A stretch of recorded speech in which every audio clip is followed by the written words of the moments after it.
അനിമോളാണ് വീണ്ടും ശരിയെന്ന് തെളിയിച്ചിരിക്കുന്നു. അതുപോലെ നൂറയുടെ സൂപ്പർ പവർ നഷ്ടമാകുമോ? ബിഗ് ബോസിനുള്ളിലെ അടികൾ മറ്റൊരു വഴിത്തിരിവിലേക്ക്. നമുക്ക് ചില അപ്ഡേറ്റുകൾ നോക്കാം. ഇന്നലത്തെ ദിവസം നോക്കുകയാണെങ്കിൽ അനിമോടെ ഒരു കാര്യത്തില് ആദില നൂറയ്ക്ക് അവര് ചങ്കായിട്ട് പോയതാണ്. പക്ഷെ അവര് പെട്ടെന്ന് ഈ അനിമോടെ കുതന്ത്രങ്ങളാണ്, അതുപോലെ ആര്യൻ ജിസേൽ വിഷയത്തില് ഇവരുടെ നിലപാട് മാറ്റുന്ന ഒരു സാഹചര്യം കണ്ടു. എന്തിന് ശൈത്യ പോലും കൂടെ നിന്നിട്ട് മാറിയ ഒരു സാഹചര്യം കണ്ടിട്ടുണ്ടായിരുന്നു. അപ്പൊ നമുക്കിതെല്ലാം അനിമോളെ പൂർണ്ണമായും കുറ്റപ്പെടുത്തിയിരുന്നതാണ്.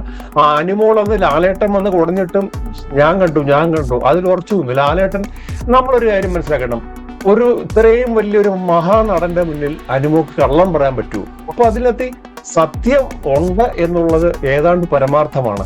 അതുകൊണ്ട് തന്നെയാണ് അനുമോളെ അതിനകത്ത് നിർത്തിയത്. അല്ലെങ്കിൽ ലാലേട്ടൻ പറഞ്ഞു 22 ക്യാമറ കണ്ടില്ല, അനുമോൾ അങ്ങനെ കണ്ടു എന്ന് പറഞ്ഞ് ചൂടായി. ഇതൊക്കെ ഒരു പ്രഹസനം എന്നുള്ളേ ഉള്ളൂ. ബിസിനസ് ഭാഗമായിട്ട് എനിക്ക് കണക്കാക്കാൻ പറ്റത്തുള്ളൂ. എന്തായാലും ശരി, ഈ പറഞ്ഞ കാര്യങ്ങൾക്ക് അടിവരയിട്ടുകൊണ്ട് പറയുകയാണ് നമ്മളെ അടിമകളാക്കുമായിരുന്നു ഇത്രയും നാള് ഇവര് എന്നുള്ള ആദില നൂറ പറയുന്നു. അപ്പൊ അതിനകത്തിന് ആ അനിമോടെ സപ്പോർട്ട് ബിഗ് ബോസ് ഹൗസിനുള്ളിൽ കൂടുന്നു എന്നുള്ളതാണ് ഒരു. പിന്നെ മറ്റൊരു കാര്യം, ഇന്നത്തെ പ്രൊമോ വന്നതിലും ഈ ഫാക്ടറിയും സർക്കസും അടിയുടെ ഒരു വ്യത്യസ്തമായ തലങ്ങൾ ബിഗ് ബോസ് ഉണ്ടാക്കുന്നതാണ് ഈ ടാസ്കുകളെല്ലാം. ഇന്നലെ ചപ്പൽ ഫാക്ടറിക്കകത്ത് ഈ തൊഴിലാളി അക്ബർ, തൊഴിലാളി നേതാവ് പണിമുടക്ക് എന്ന് വേണ്ട അവിടെ ബഹളം, ഈ കോയിൻ കൊടുക്കുന്നതിൽ നൂറയ്ക്ക് ഉള്ള ഈ അമർഷം, അതായത് പഴയ വൈരാഗ്യം വെച്ച് പോയി ഇത് തന്നെ അതിനകത്ത് നടക്കുന്നത്. അല്ലാതെ യഥാർത്ഥമായ ടാസ്കിന് ഈ ബിഗ് ബോസ് കൊടുത്താൽ പോരെ, ഇവരെ കൊണ്ട് അങ്ങോട്ടും ഇങ്ങോട്ടും അടുപ്പിച്ച് കൊല്ലുക അതിനകത്തിട്ട്. അതുപോലെ തന്നെ സർക്കസ് എന്തൊക്കെയാണ് അനുവിന്റെ പരിപാടി, അതുപോലെ ആര്യന്റെ പരിപാടിയൊക്കെ ഇന്നലത്തെ വളരെ ഗംഭീരമായിട്ടുണ്ട്. നമുക്ക് പറയാതിരിക്കാൻ പറ്റില്ല. ഇവർക്കൊക്കെ ഒരു സർപ്രൈസ് ആയിട്ടൊരു ഇങ്ങനൊരു കാര്യം കൊടുക്കുമ്പോൾ അവർ നല്ലപോലെ ആക്ട് ചെയ്തെന്നുള്ളതാണ്. ഇപ്പോൾ ഇതിന് എതിരെ ഇവർക്ക് കിട്ടുന്ന പണിപ്പുര ടാസ്കിന് വേണ്ടിയുള്ള ഗോൾഡ് കോയിൻ 3 പേർക്ക് അങ്ങോട്ട് കിട്ടുന്നുള്ളൂ.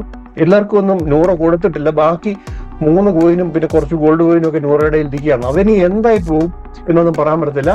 അപ്പൊ നൂറയുടെ ഇതുവരെയുള്ള അധികാരം നഷ്ടപ്പെട്ടാൽ മറ്റൊരു തരത്തിലേക്ക് പോവുകയാണെങ്കിൽ അക്ബർ ടീം ശരിക്കും ഒരു കളി അവിടെ കളിക്കാൻ സാധ്യതയുണ്ട്. അപ്പോൾ നൂറയുടെ പണി പോകുമോ? നൂറ മുതലാളി തൊഴിലാളിയാകുമോ അതോ പാപ്പരാകുമോ എന്നൊക്കെ നമുക്ക് കണ്ടിരിക്കേണ്ടതാണ്. ഇന്നത്തെ ഒരു വൻ അടിയുടെ തുടക്കമാണ് പ്രൊമോയിൽ വന്നിട്ടുള്ളത്.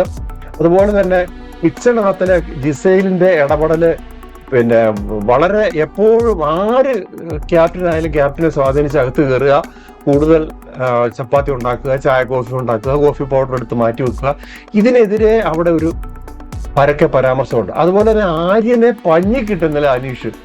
ആര്യനെ ഒരിക്കലും പാത്രം കൊണ്ടുവന്ന് കഴുകത്തില്ല. അനീഷൊക്കെ എന്ന് പറഞ്ഞാൽ ഒരു നല്ലൊരു വ്യക്തിത്വത്തിന് ഉടമയാണ്, നല്ലൊരു പേഴ്സണാലിറ്റി ഉണ്ട്. അദ്ദേഹം ബാങ്കിലൊക്കെ ജോലി ചെയ്താണ്. ഇവർക്കൊക്കെ എന്ന് പറഞ്ഞാൽ ഈ ആര്യനൊക്കെ പറഞ്ഞ എന്തോ വീടുകളില് എല്ലാ അമ്മയും അച്ഛനും വാരി കൊടുക്കുന്ന പരിപാടിയാണ്. അപ്പൊ ഇതൊന്നും ഒരു വെളി പോയ എങ്ങനെ പെരുമാറണം എന്നുള്ള മാനേഴ്സൊന്നും ഇവരുടെ വിദ്യാഭ്യാസത്തിലൊന്നും ഇല്ല എന്നുള്ളതാണ് പലരും അവിടെ കാണിക്കുന്നത്. നമ്മളൊരു ചായ കഴിച്ചാലും നമ്മളൊരു ഗസ്റ്റ് ആയിട്ടൊന്നും അല്ല അവിടെ ചെന്നത്, നമ്മുടെ ഹൗസ് എന്ന് പറഞ്ഞു. അപ്പോൾ ഇവര് കഴിച്ച പാത്രങ്ങൾ കഴുകി വെക്കാനും ഇന്നലെ രാവിലെ മുതൽ ഫൈറ്റ് ആയിരുന്നു. അനീഷ് പറഞ്ഞു നിന്നെ കൊണ്ട് ഞാൻ കഴുകിക്കും എന്ന് പറഞ്ഞു. അപ്പൊ ഇന്നലെ മുതൽ അതിന്റെ അനീഷ് ഇങ്ങനെ വാച്ച് ചെയ്തോണ്ടിരിക്കുക. അനീഷ് ഭയങ്കര കണ്ണിങ് മാനാണ്, പറയാതിരിക്കാൻ പറ്റില്ല. ബിഗ് ബോസിന്റെ ഒരു മെറ്റീരിയൽ എന്ന് പറയുന്ന തരത്തിൽ അനീഷ്, അനിമോൾക്ക് വിമർശനങ്ങളുണ്ടായിരുന്നു. മിസൈൽ ഇവരൊക്കെയാണ് ഇപ്പൊ കൊണ്ടുപോകുന്നത്. സത്യം പറഞ്ഞാൽ ആര്യൻ ഒരു വേസ്റ്റ് ആയിട്ട് മാറുകയാണ്. ആര്യന്റെ വോട്ടിംഗ് നിലവാരം ഭയങ്കര താഴെയാണ്. ഇന്നലത്തെയൊക്കെ എനിക്കറിയത്തില്ല. എന്നാലും അനിമോളൊക്കെ ആയിരുന്നു, ഷാനവാസ് അനീഷൊക്കെയാണ് 1, 2, 3 ആ ഇതിൽ നിൽക്കുന്നത്. ഇന്നലെ ആര്യൻ കൊണ്ട് നൈറ്റിൽ ഫുഡ് കഴിച്ചിട്ട് പാത്രം കൊണ്ട് വെക്കുന്നത് കയ്യോടെ പൊക്കി അനീഷ് ചെയ്തത് നല്ല കാര്യമാണ്. അനീഷ് പറഞ്ഞു നീ പാത്രം കഴുകണം. ഭയങ്കര വഴക്ക്. നീ പാത്രം കഴുകിയേ ശരിയാണ് പറയുന്നത്. നമ്മൾ കഴിക്കുന്ന അന്നത്തിന്റെ മറ്റു വെസൽസ് ഒക്കെ അവിടെ കഴുകാൻ വെസൽ ടീമൊക്കെ ഉണ്ടെന്ന് പറഞ്ഞിട്ട് ഈ കഴിക്കുന്ന പാത്രവും കഴിക്കുന്ന ഗ്ലാസും അത്യാവശ്യം നമ്മളൊരു മാനേഴ്സ് നമ്മൾ പാലിക്കണ്ടേ?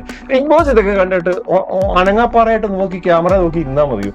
പറയണോ? ഇത് പറയത്തില്ല, ബിഗ് ബോസ് പറയത്തില്ല. കാര്യം പറഞ്ഞാൽ ഇപ്പോൾ അടിയില്ലല്ലോ, ഇവിടെ ബിഗ് ബോസ് പറയത്തില്ല. അങ്ങനെ ചില സംഭവങ്ങളൊക്കെ നടക്കുക. ഇന്നത്തെ മറ്റേ അപ്ഡേറ്റിൽ കാണാം. നന്ദി, നമസ്കാരം.